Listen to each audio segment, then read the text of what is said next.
দর্শক আসসালামু আলাইকুম। দর্শক আমি বর্তমানে রয়েছে আজিমপুর কবরস্থানে, এবং আজিমপুর কবরস্থানের সেই স্থানটিতে যেখানে এটা হলো পুরাতন আজিমপুর কবরস্থান। এখানে মানে সে অনেক আগের অনেক কবর রয়েছে, এবং আমরা মূলত এসেছি ভাষা শহীদদের কবরগুলো সন্ধান করতে এবং দেখতে এসেছি আসলে কোন জায়গায় কার কবর। 1952 সালে 21শে ফেব্রুয়ারি দিন ভাষা আন্দোলনের পর যারা মানে ওই দিন গুলিবিদ্ধ সবাই গুলিবিদ্ধদের ঢাকা মেডিকেলে তাদের আহত বা মানে আহত অবস্থায় চিকিৎসাধীন অবস্থায় তারা অনেকেই তারা নিহত, এবং তাদেরকে এনে আজিমপুর কবরস্থানে দাফন করা হয়। তো চলুন আমরা আসলে কবরগুলো ঘুরে দেখার চেষ্টা করি এবং আহ, তাদের এই কবরগুলো আমরা দেখি। তো আমরা প্রথমেই যে কবরটি সামনে রয়েছি সেটি হলো এই শহীদ আবুল বরকতের কবর। জন্ম 16 জুন 1927 এবং মৃত্যু 21শে ফেব্রুয়ারি 1952 খ্রিস্টাব্দ। তিনি 21শে ফেব্রুয়ারি 1952 সালে ভাষা আন্দোলনে শহীদ হন, এবং তিনি কিন্তু ঢাকা বিশ্ববিদ্যালয়ের রাষ্ট্রবিজ্ঞানের একজন স্টুডেন্ট ছিলেন। তো চলুন আমরা এপাশে আরো কবর রয়েছে সেগুলো ঘুরে ঘুরে দেখি এবং আহ আপনাদের দেখাই। তো আমরা বর্তমানে রয়েছি শিল্পী হামিদুর রহমানের কবরের সামনে। তিনি শহীদ মিনারের স্থপতি। তিনি 1 সেপ্টেম্বর 1928 সালে জন্মগ্রহণ করেন এবং মৃত্যুবরণ করেন 19 নভেম্বর 1988 সালে। তো আমরা আর সামনে যাই, আরেকটা কবর আছে। আমরা এখানে আরেকটি দেখতে পাচ্ছি ভাষা শহীদ আব্দুল জব্বারের কবর। তিনি 21শে ফেব্রুয়ারি মারা যায়। তিনি ভাষা আন্দোলনের একজন অন্যতম শহীদ।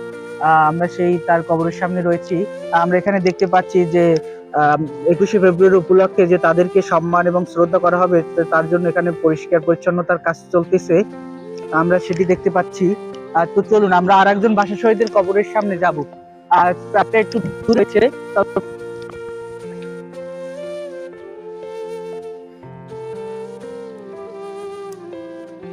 এই জায়গায়। তো দর্শক চিহ্নিতকরণের জন্য তেমন কিছু নেই। কিছুদিন আগে একটা টুনি বা ইয়া করে শহীদ আব্দুল শহীদ সালামের কবরটি এখানে ছিল, বাট এ জায়গায় তেমন কোনো চিহ্ন বা ওই রকম কোনো চিহ্নিত করা হয় নাই, বাট তার কবর এখানে।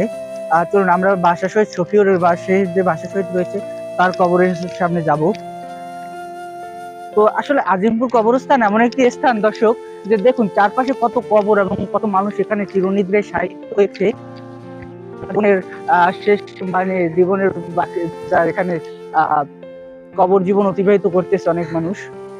তো আমরা এখন দেখতে শহীদের অন্যতম শহীদ শফিউর রহমানের কবরের সামনে এসেছি। তিনি ভাষা আন্দোলনের অন্যতম একজন শহীদ, এবং 22শে ফেব্রুয়ারি 1952 সাল খ্রিস্টাব্দে তিনি মৃত্যুবরণ করেন। তো দর্শক আমাদের কাছে এই ছিল, এবং মূলত আসছিলাম যে ভাষা শহীদদের কি অবস্থা এবং তাদের কবরের কি অবস্থা রয়েছে সেটি দেখার জন্য। তো আমরা 4 জনের কবর এখানে পেয়েছি, তার মধ্যে 3 জনের কবর বাধাই করা এবং পরিষ্কার পরিচ্ছন্নতার কাজও চলতেছে, বাট একজন কবর ওখানে কিন্তু, বাট এখন তো আমি চিহ্নিত করা বা ওইরকম বড় কিছু বাধাই করা হয় নাই।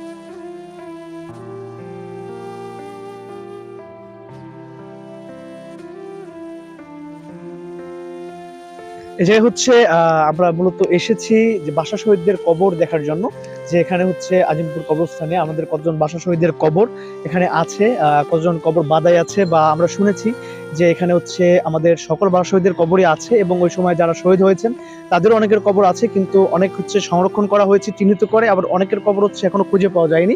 তো আমরা কিছুদিন আগে এমনও দেখেছি যে ভাষা শহীদ আব্দুল সালামের কবর, ওনার হচ্ছে কবরটা এখানে চিহ্নিত করা হয়েছে।